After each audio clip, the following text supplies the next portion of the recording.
After a bit of a delay, let's go ahead and talk about the NHL trade deadline for the Coyotes. You're Locked On Coyotes, your daily podcast on the Arizona Coyotes, part of the Locked On Podcast Network, your team every day.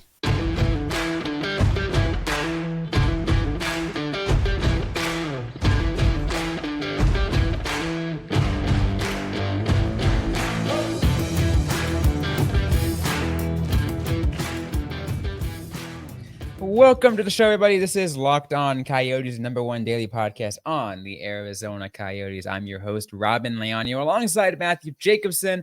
We want to thank everyone for making this show your first listen every day. We are free and available everywhere you get your podcasts, including on YouTube, Sirius XM, ad-free on Amazon Music. We got a great show on today's episode. We're going to recap the NHL trade deadline. There's a little bit of minor arena stuff and other house cleaning items that we have to get to later in the show. But we got a whole packed one, Matthew, because we missed a decent amount of time ever since I just got an extra year older. Yeah, you got an extra year older. I dropped the 50-pound weight from my office. That is right. Deputy Dog, my faithful co-host, is officially in a trial run with his new family. So I finally got to. I've been cleaning out the office, moving all my packed stuff from the living room to the garage, getting through stuff, selling stuff. Like, I've been busy and only had one day off in the last 12 or 14 days, Robyn. I don't know how people do this whole adulting thing. I don't get it. I don't want it anymore. Congratulations, Deputy Dog. But other than that, I don't want it. I don't. Adulting, yeah, it is. It certainly is a very difficult thing, as you realize. Yet we're complaining. Yet I think we should get closer to figuring out as we're both getting closer and closer to 30. I thought you were going to say closer and closer to death, which technically we are, but that's, what we are closer and closer to? Disappointing hockey, all right? I mean, what's new there? We already saw that coming. We got to talk about the trade deadline, but I do just want to acknowledge the last handful of games. Give me 60 seconds. So they win back-to-back on the road against Ottawa and Washington 5-3 and 5-2. They come home to lose to Chicago, and I posted that meme on Twitter on one hand, I want Celebrini. On the other hand, he can't lose to Chicago. Then they lose to Minnesota 5-2, back-to-back 5-2 losses, outscored 10-4, Robyn, before the next night winning 4-0 against the Red Wings. Side note, I was in the tunnel. They would not let me touch the octopus. I am putting in my 2-week notice. And then, of course, as of recording yesterday, 7-4 destruction by the hands of the Blackhawks. I'm more than a little embarrassed, but you know what? I'm going to pretend that didn't happen and get ready for Rattlers football this weekend. No, I will say it did happen, and Macklin Celebrini, baby. Slack for the Mac, baby. Slack for the Mac. For Macklin. Let's do it. Speaking of slacking, this deadline.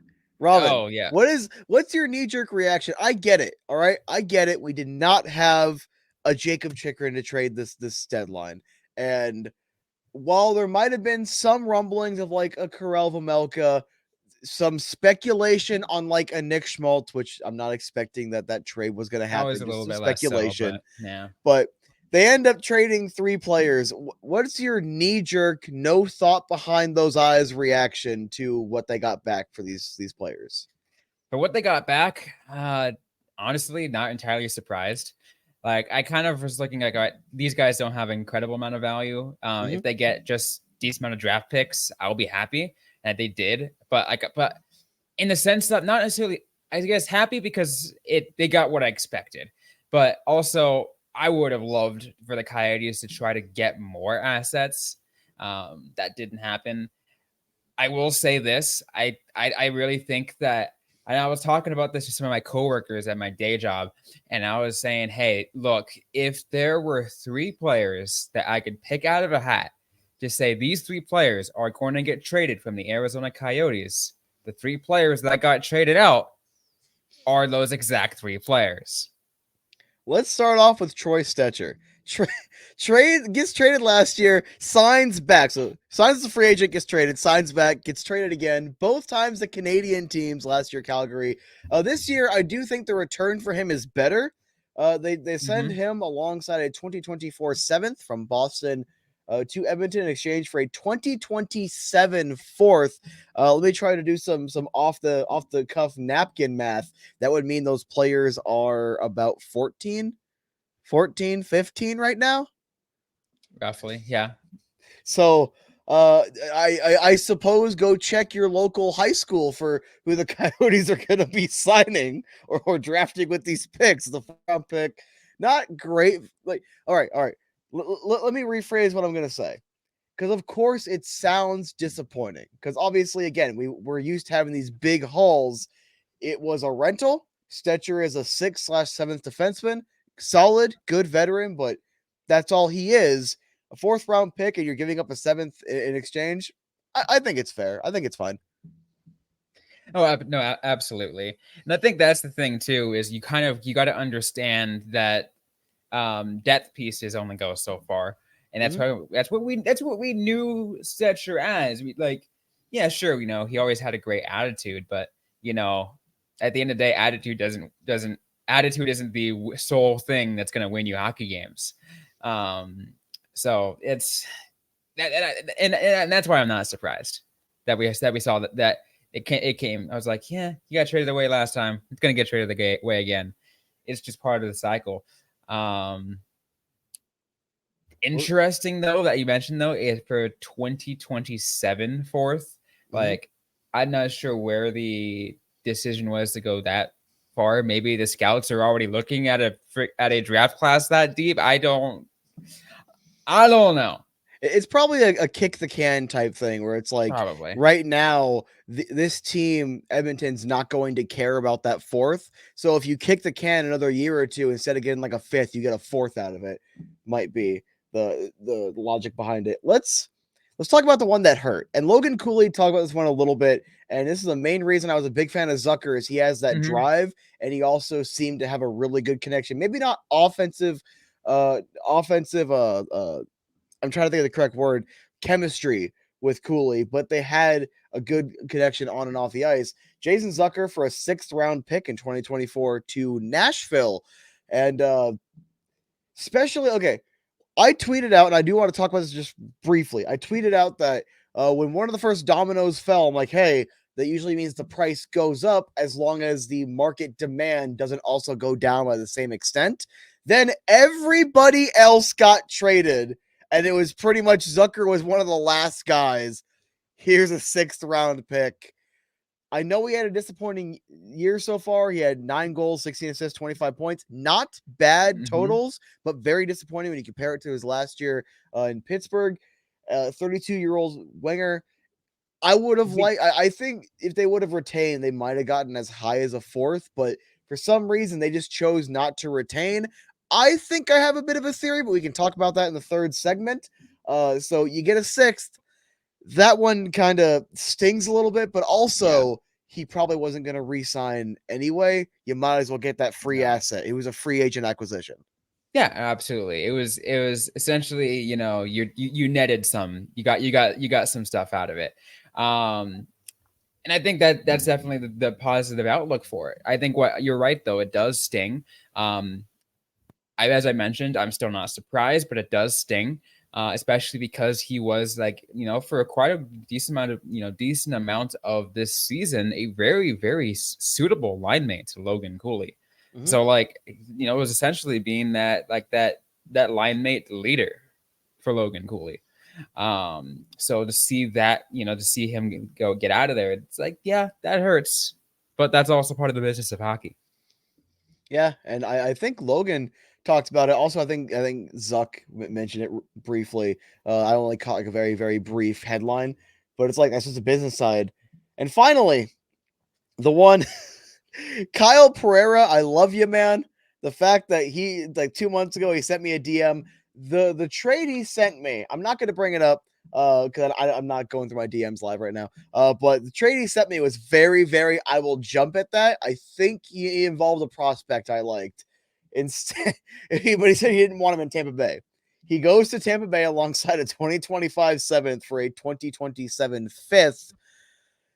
This one, looking at it, again, you're not going to get, like, Dumbo was a free agent signing. You might as well get something for him. A 2025 7th very likely isn't going to turn into anything, so you get 2 rounds higher a couple drafts later. It does make some sense here. It's just it very much feels like a you didn't retain type of return for Matt Dumba, but I am surprised they managed to move him with only 10 points and 4 goals so far in the season. Yeah, you're right.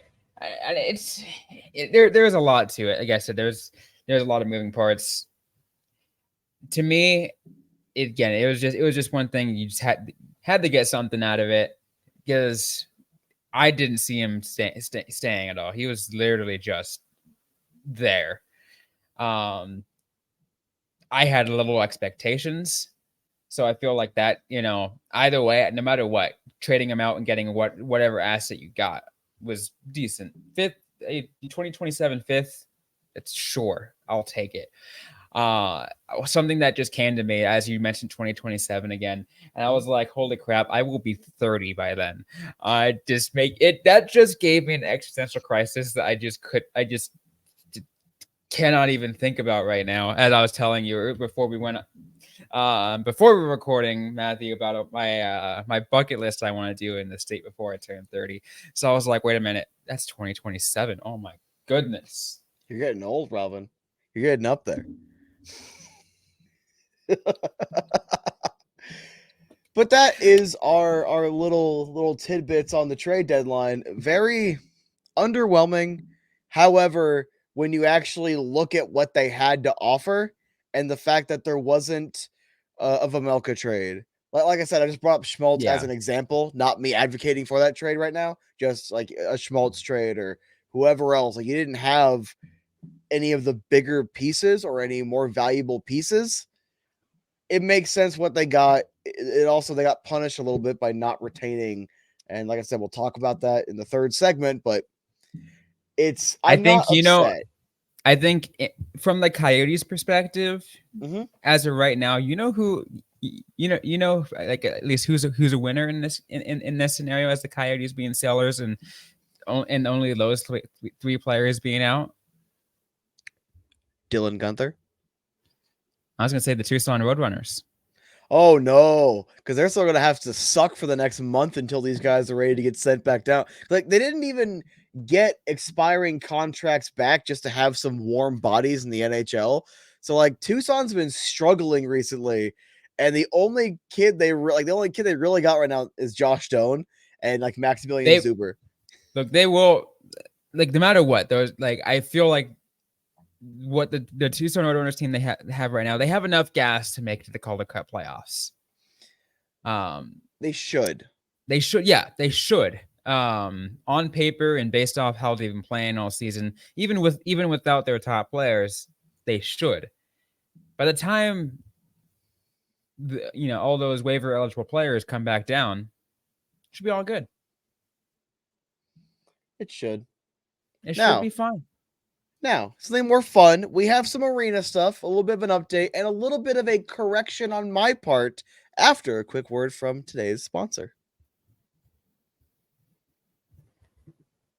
And today's episode is brought to you by Sleeper. It's past the halfway point in the season. In fact, it's past the trade deadline. Coyotes fans, regardless of where we are in the current standings, I want to remind you that you could win big by playing daily fantasy hockey on Sleeper, the official daily fantasy app of the Locked On NHL Network. Sleeper is the number one choice for daily fantasy sports, especially daily fantasy hockey. Because with Sleeper, you can win 100 times your cash in daily fantasy hockey contests. All you got to do is pick what players you are going to take to win 100 times your money on not just hockey, but the NFL, NBA, MLB, college football, all on Sleeper. Talk with your friends, connect with other fans. Entries can be made in under a minute. All you got to do is pick whether studs like, Connor McDavid, Clayton Keller, Logan Cooley record more or less than their Sleeper projections for things like goals, assists, saves, plus, minus, and more in a given game. To win 100 times your bet On Sleeper, you need to correctly predict the outcome of 8-player stats. You heard me, Coyotes fans. You can win 100 times your money playing daily fantasy hockey with Sleeper. So stop paying attention and nail your picks so you can start winning big. Use the promo code LOCKEDONNHL. You get up to $100 match on your first deposit. Terms and conditions apply. That's code LOCKEDONNHL. See Sleeper terms of use for details and locational availability. Let's continue on this episode of Locked On Coyotes. Robyn, Leonia, Matthew Jacobson. Let's get to a little minor arena update. Matthew, you said you had a little bit of a, So Robyn and everyone watching, listening, I with a heavy heart must confess, I spread misinformation on the internet. I previously said on this show and also as well on my YouTube channel that the land appraisal had been done clearly because they had the cost in front of them that were higher than they expected. So an article that came out recently that we touched on, but I did not read properly on air. That was infrastructure costs. We now officially have publicly available the land appraisal, and it could sell minimum at $68.5 million. It'll definitely go higher than that. Morello wants that land. Or even if so, I'm not sure if I should say who I was told was also bidding against them. So I'll allude to it. Dyson is going against them allegedly. If you're a Coyotes fan, you'll understand who I'm talking about and who I'm trying to make a reference to. Robyn, I'm pretty sure you'll pick it up pretty easily too. Anyway, so so allegedly that's who one of the people that are in on the bid as well. And the it's 95 acres. So it was originally reported as 200, which was accurate. Went down to 100. Went down to 100. I am assuming the 100 was just kind of that rough estimate, where the 95 is the specific like number. So that we're all on the same page. That is where we are currently at. Appraisal is in. I like that it's around that size, because the Tempe Entertainment District was said to be really small. It was going to be like it had to compact so much stuff into a very small area, which would have been really cool. It's a very urban feel. But now you're, based off that area, Northeast Phoenix, border of Scottsdale, you don't need to pack everything in. You can kind of spread it out a little bit. Obviously, you still want things a little bit close because you still want it to be like a district. You want still people to walk around and, spend the day there before going to a game or something or whatever it might be. Robyn, if you remember, during the first Tempe Council meeting, that's the one I went to. I believe it was Javier, but it might have also been Nick Wood. So one of those two gentlemen said that phase one was focusing on putting the arena down first. It was a 46-acre plot, getting the arena built first to make sure it fits. So more than 2x the land. I still stand by it was stupid to go for 200 acres. They got a little greedy. 95 to 100 acres gives you more than enough room for everything you want without the worry of will the arena fit? Will this fit? Yeah. You have more than enough. The positive thing is that what we already know is that it's already zoned properly. So they don't really, for the most part, so they don't really need to worry too much.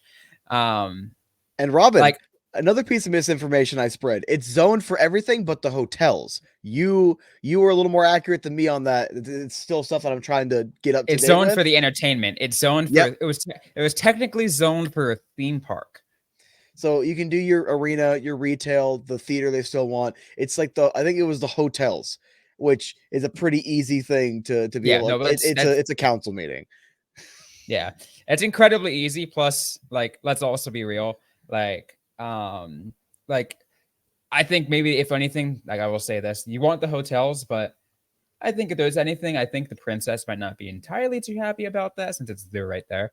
Plus a couple other resorts. I think JW at Desert Ridge. There's a lot of resorts up there. As long as that's not you don't try to build a resort, I think they'll be happy. Which I don't think they'll do. It's not. So this article that I'm referencing and we're referencing here is from 12 News. It was posted Just for reference, so you guys can check out yourself on March 10th. So yesterday, as of recording, 2 days ago when you're watching it. Couple cliff notes: it's 95 acres, northwest corner of North Scottsdale Road and Loop 101. With the appraisal in hand, like we now know what it's likely going to sell for. It's about 700,000 an acre or so. That's a lot of that's a lot of cheddar. Now what we need is the land department board to vote to put this to auction as early as March 14th, and as reported by Craig Morgan yesterday, the Coyotes are officially on the docket. He reported that around a month ago, that they were likely to be on it. They are officially on March it. 4th. So, yeah, March 14th. It should be posted. Yep. So March 14th, that was the important date. They're on schedule as of right now. And from what I was able to gather, the auction should be fairly quick. It should be. And it's going to be at least 10 weeks. Craig Morgan did report that this specific one is expected to take a little bit longer, but if it's just 10 weeks plus, it's going to be about late May, early June. So before the IFL playoffs, we'll know if the Coyotes got this land and if they're going to Salt Lake. No, you're absolutely right about that. I think the important thing is like I said, try to get that land as quickly as you can. A, and B, put the first shovel in the ground and get the arena started. Yeah, sure, you got an entire district, but get the arena started ASAP. Because people are getting, at least outside of Arizona, are getting increasingly frustrated on the situations going on in Mullet Arena. Like, I love Mullet Arena. It's a great atmosphere. But I can also agree, and what a lot of other people are saying, it is not built for long-term NHL hockey. So it needs to be short-term. We've all been on the same page here. It needs to be short-term, and you also have to have that big arena project ready to go. Locked in. You need to have that, because it's the application projects a 2027 open. It's a couple last little miscellaneous pieces here. It projects a 2027 open.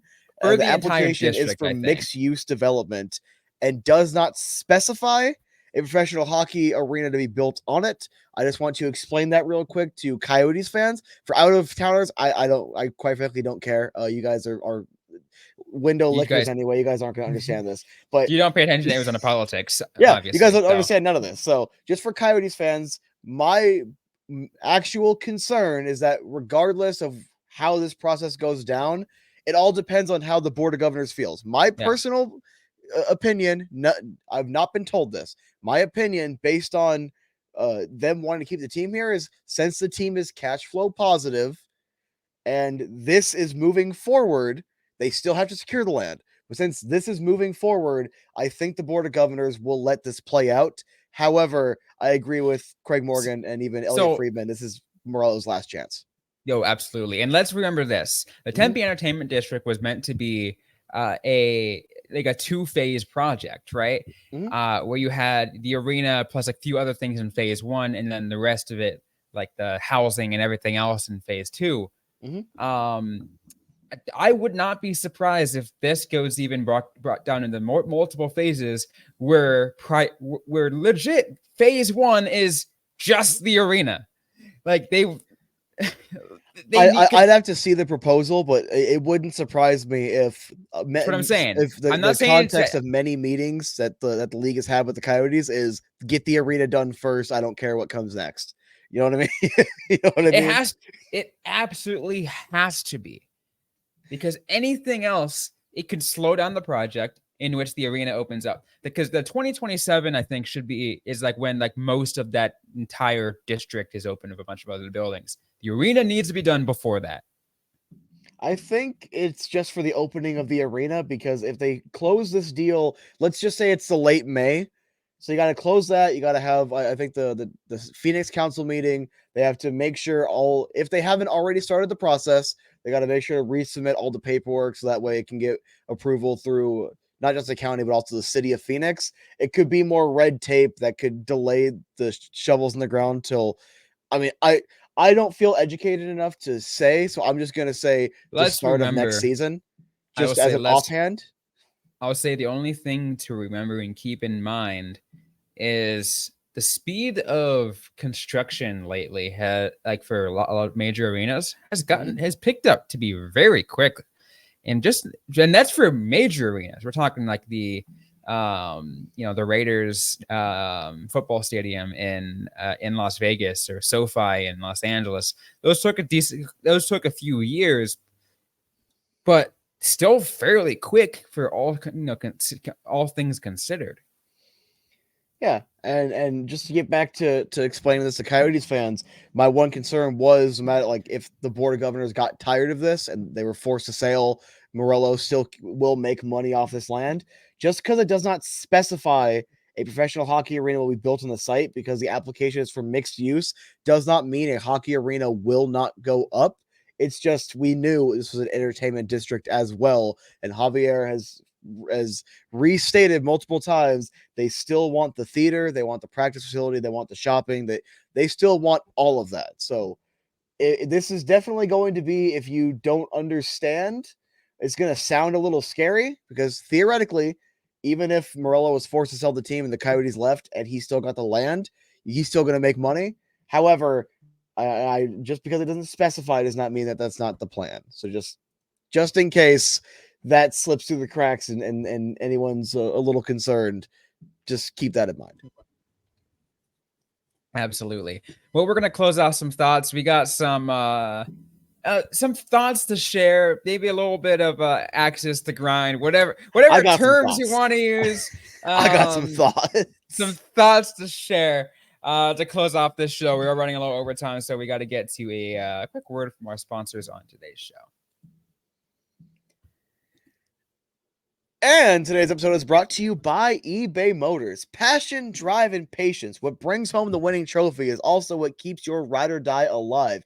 eBay Motors has everything you need to maintain your vehicle and level it up to peak performance, from superchargers, roof racks, exhaust kits, LED headlights, and more. Whether you're into speed, power, or style, eBay Motors has got you covered. With over 122 million parts for your number one ride or die, you'll always find exactly what you're looking for. And with eBay Guaranteed Fit, your part is guaranteed to fit your ride every time, or your money back. Because eBay Motors, you're burning rubber, not cash. With all the parts you need at the prices you want, it's easy to turn your car into the MVP and bring home that win. Keep your ride or die alive at ebaymotors.com. Eligible items only. Exclusions apply. eBay Guarantee Fit available only for U.S. customers. All right, Robyn, I'm gonna take over here, and I just want to do a very brief legal disclaimer. These are my opinions and my opinions only. They do not reflect Robyn's or the views of the Locked On Network. Now, I have some frustrations with Alex Morello, and I gave him a little bit of a break because I think it's 2 weeks ago as of now. It might have been 3. Time doesn't exist anymore. Morello had a meeting with Gary Bettman. We still do not know what was discussed. At the very least, I have not heard what was discussed in that meeting, but it was a couple of weeks after the All-Star break that this meeting took place. That's also right around when Morello said, or at least reportedly said, he was going to address his employees about the arena. Whether that's the detailed plans or just you guys all are going to have your jobs, it doesn't matter what the context is. He reportedly said he was going to address them, and he had not. Within the 2-week time span that he reportedly gave.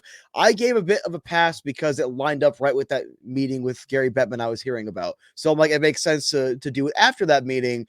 And then it's been about 2 weeks since then, and still nothing. I confirmed with at least a couple of sources of mine, and it frustrates me, Robyn, because these employees deserve better. And with reportedly, allegedly, I'm confident in saying this because the amount of people I've spoken to that have confirmed this. However, I'm still going to make sure to put those proper disclaimers on here.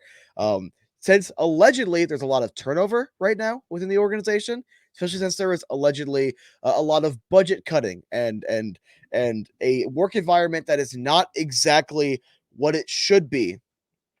I am quite frustrated with Alex Morello and how he is handling this, allegedly, and also how the work environment is reportedly for Coyotes employees. I think they deserve a lot better.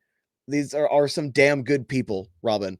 And I don't like how he reportedly says he's going to talk to him and then doesn't. Like these people, like Steve Peters, could probably talk a little bit about this from his perspective when he was working for the team. If you don't know if you're going to have a job in a couple of months because you have Salt Lake rumors, this is going on, that's going on, and your boss doesn't, hey, this is what's actually going on, that has got to be a really toxic and frustrating environment that I do not wish upon anyone. I've had some bad work environments, never like that. So, and just whatever the hell is going on, I understand the basic logic of some cost cutting because the infrastructure came in higher than you wanted. You want to make sure you have the funding for what you're trying to do at the arena. I could get it. All right, saying that's what we were talking about. I was alluding to with the not retaining salary on these players. Like there is some logic to this, just to make sure like all the T's are dotted and the I's are crossed. Sure. However, that does not excuse not talking to your employees when you said you were going to. That does not excuse the alleged toxic environment. And the people that I've gotten to talk to that are good people that have been negatively impacted by this, I just hope that in whatever way, shape, or form, me putting any sort of pressure out there helps your situation, because you guys deserve a lot better. Yeah.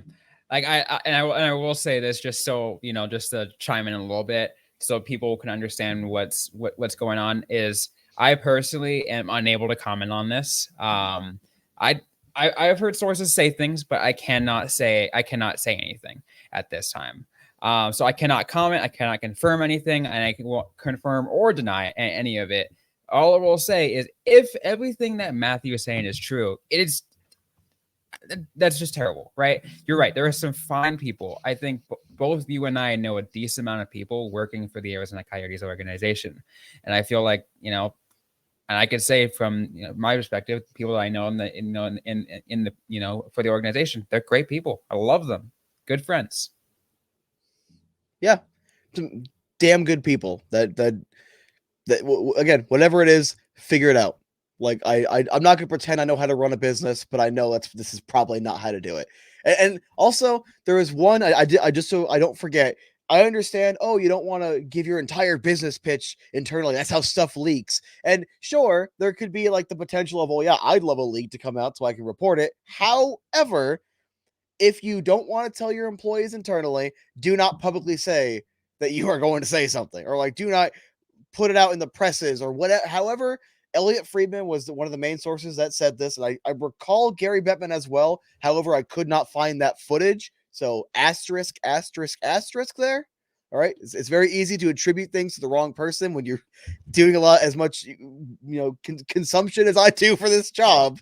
All right, but it's just, however the message got out, if that was coming from Alex Morello, be a man of your word, and if you're not going to, just shut the hell up. Like, at least that would calm it down slightly, because if you tell, hey, we're going to have a meeting, and you don't, that's going to send, even if it's not true, it's going to send a wrong message, an incorrect message internally and externally. I think even at the very... Uh-oh, Robyn. Can't hear you. Even at the very least, I would like to hear an update from Javier Gutierrez. At the very least, that's the bare minimum to me. I think the bare minimum is a closed door meeting with the employees. I don't need to hear about it. I mean, I understand what you're saying, and I do agree with you. I do. What I'm saying is, but like, I'm not saying bare minimum. No, what I'm saying is the bare minimum is to hear that at the very least, Javier Gutierrez has spoken with the team. Oh, spoken internally? Oh yeah, 100%. 100%, because Javier is supposed to be the public face. He also, at the very least, then should be like the liaison between Alex and the team, like internally. You know what I mean? I mean, he's the president and CEO. That should be his job. Mm-hmm. Anyway, that is just a frustration that I wanted to voice. And like I said, my views, not that of the network or Robyn. Well, any final thoughts? Anything else you want to talk about before I close off on today's show? Nah, I think it's time to go to bed. I'm tired. Fair enough. That's going to be it for today's episode of the Locked On Coyotes podcast. If you like what you heard, don't forget to leave a review, like, comment, subscribe if you have yet to already. We're available everywhere you get your podcast, including on YouTube, Sirius, and ad-free on Amazon Music. Don't forget to interact with us on social media. We're on X at LO_Coyotes. I am personally at Robyn_Leano. Matthew Jacobson is at the AZ Sports Guy. Interact with us, ask a question you might have. We might answer right back on a future episode of the Locked On Coyotes podcast. Thanks again, everyone, for listening to today's episode. Hope you guys are staying safe out there. Hope you guys are staying healthy. And don't forget to howl on.